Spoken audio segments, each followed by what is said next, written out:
Yes, I think it's very important. A lot of immigration decisions have family elements in them. The family decides whether to move in part based on whether it's good for the children, and sometimes whether they want to help the child move. So I think it's very natural to combine family and immigration economics.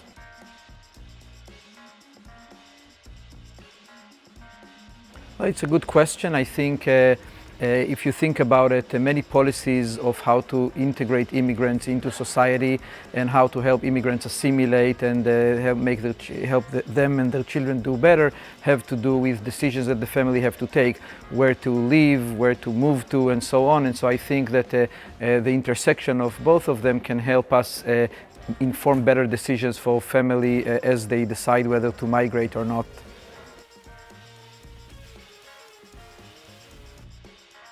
It's a wonderful workshop, very high quality papers. It's great, it's here in Paris. I think it draws people from all over the world, people from Europe, people from the US.